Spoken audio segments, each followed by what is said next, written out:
Pessoal, tudo bem? Galera, nós estamos voltando aqui com as aulas de proteína, então aí hoje a professora vai falar um pouquinho de desnaturação proteica e proteína com função de anticorpos. Isso é bastante legal, nós vamos começar, nas aulas anteriores eu não falei da desnaturação proteica, nós vamos ver agora o que é desnaturação. A proteína ela tem uma conformação molecular, nós já vimos isso. Quando a proteína tem uma conformação de estrutura primária, secundária, terciária ou quaternária.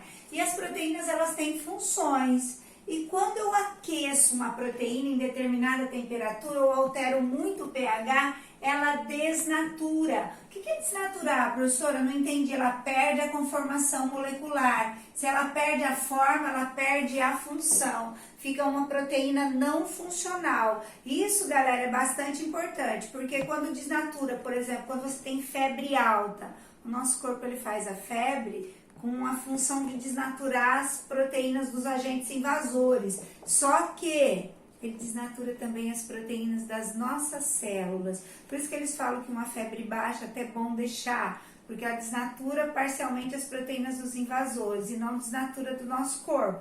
Quando a febre fica muito alta, vai desnaturar a proteína da membrana plasmática, desnatura a hemoglobina, desnatura os neurotransmissores. Por isso que às vezes a febre alta dá até convulsão, porque tem desnaturação proteica. Então as proteínas perdem a função, porque elas perdem a forma molecular. O que é desnaturação? Ela altera a forma molecular e ela perde a função. Deixa eu dar um exemplo para vocês, um ovo galado. O que é um ovo galado, professor? É um ovo fecundado. Então, ele vai desenvolver em um pintinho, né? Vai nascer, ou vai nascer um embrião lá de ave. E aí, então, se eu cozinhar o ovo e depois colocar para a galinha chocar, não vai nascer mais pintinho, porque a hora que eu cozinhei o ovo, eu desnaturei todas as proteínas daquele ovo. Então, ela perde a função e aí, então, não consegue mais gerar o embrião. As proteínas foram desnaturadas. Então, a proteína do ovo, quando a gente cozinha um ovo, desnatura a proteína. Quando a gente cozinha a carne, também desnatura a proteína. Mas a gente obtém os aminoácidos dessas proteínas, que o nosso corpo, na nutrição, ele quer um aminoácido. Nosso corpo vai digerir e depois vai absorver os aminoácidos. Agora, na função, no ser vivo, ela perde a função que ela tem de proteína. Ok? Eu espero que tenha ficado claro, então, que as proteínas, por alterações de pH ou de temperatura, sofrem desnaturação. Então, aí. Galera, agora, continuando ainda sobre proteína, a professora vai falar um pouquinho de imunidade. Os anticorpos, eles são proteínas, né? Nós vamos ter, então, aí uma proteína, que são as imunoglobulinas. Imunoglobulinas são proteínas de defesa, são anticorpos, elas ficam no sangue. Nós temos, então, essas funções aí de defesa. E aí a professora já vai falar sobre imunidade, sobre essas proteínas. Nós temos dois tipos de imunidade, passiva e ativa. Qual é a diferença? Na passiva é o anticorpo que atua. Na ativa, nós recebemos um antígeno e ocorre produção de anticorpos. Então, quando a gente recebe o anticorpo pronto, ela é passiva. Quando nós produzimos o anticorpo na presença do antígeno, ela é ativa. Então, vamos lá agora. Existem dois tipos de passiva, que a gente recebe o anticorpo pronto natural. Essa é bem simples. Quando o bebê nasce, ele recebe anticorpos da placenta da mãe e ele recebe anticorpos do leite materno, principalmente o primeiro leite, que é o colostro. Mas a amamentação em si, o leite tem muita proteína e tem muitos anticorpos durante toda a amamentação. Mas o que mais tem é o primeiro leite, que é o colostro. Isso é natural, é um processo natural. O bebê nasceu, a mãe amamentou e aí então, galera, ela produziu anticorpos para esse bebê. Mas nós temos também a passiva artificial, que são quando você recebe os anticorpos de outro ser vivo. É assim, um exemplo, o soro para picada de cobra, soro para picada de escorpião. Como é que é feito um soro? Galera, eles pegam um antígeno, que é o agente invasor, injetam principalmente animais grandes. Aqui no Brasil quem faz muito soro é o Instituto Butantan. Eles injetam no cavalo o veneno da cobra, por exemplo, que é um antígeno, o veneno da cobra é o antígeno. Aí, galera, numa pequena dosagem para aquele cavalo. Ele produz anticorpos, eles retiram o sangue do cavalo e extraem esses anticorpos que nada mais é que o soro. Quando nós recebemos uma picada de cobra ou de um escorpião, nós recebemos o soro, que são os anticorpos. Nós fabricamos? Não. Nós recebemos prontos, produzidos então pelo cavalo. Mas para o cavalo isso era uma vacina, porque o cavalo recebeu o antígeno e produziu anticorpos. Então para o cavalo era uma vacina, mas para o homem é anticorpo. É imunidade passiva artificial, porque isso aqui tem que ser feito pelo homem, tem que ser induzido.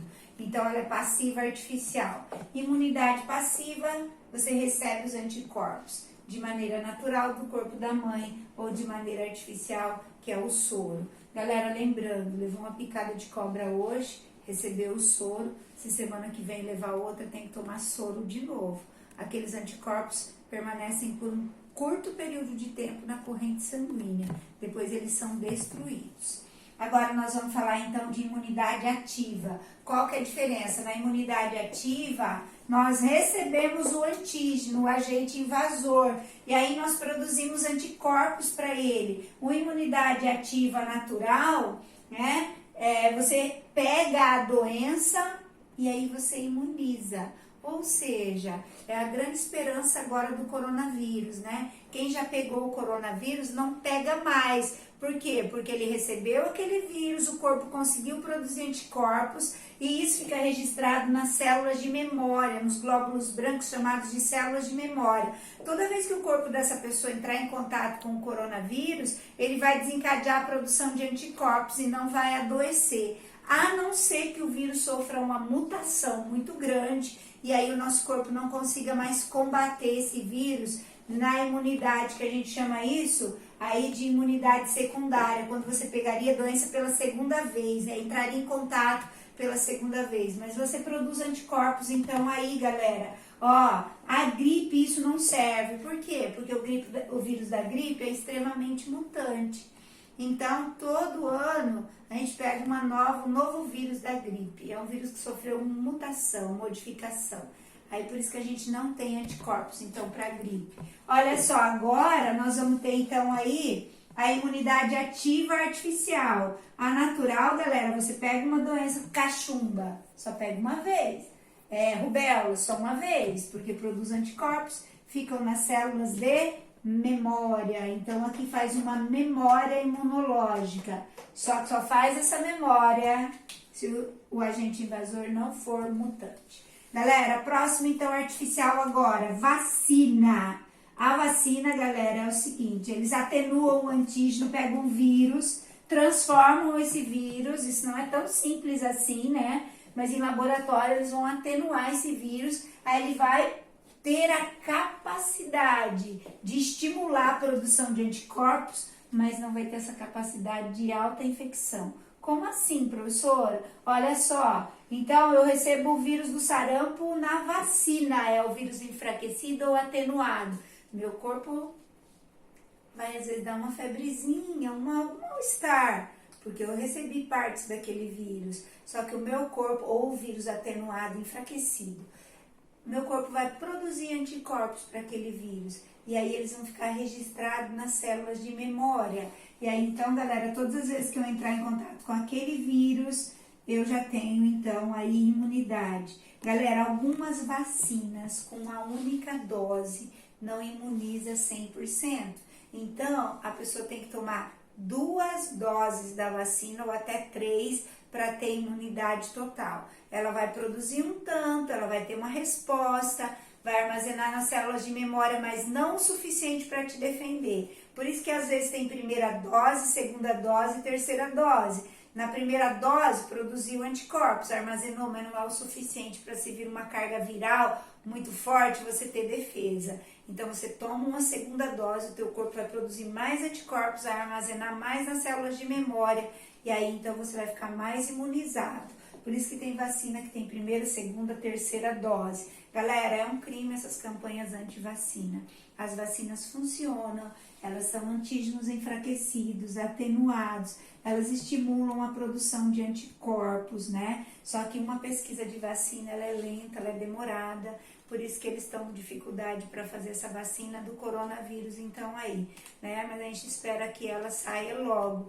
Enquanto isso, né, nós estamos aqui, temos que ficar dentro de casa e temos que ficar longe uns dos outros. Galera, até mais!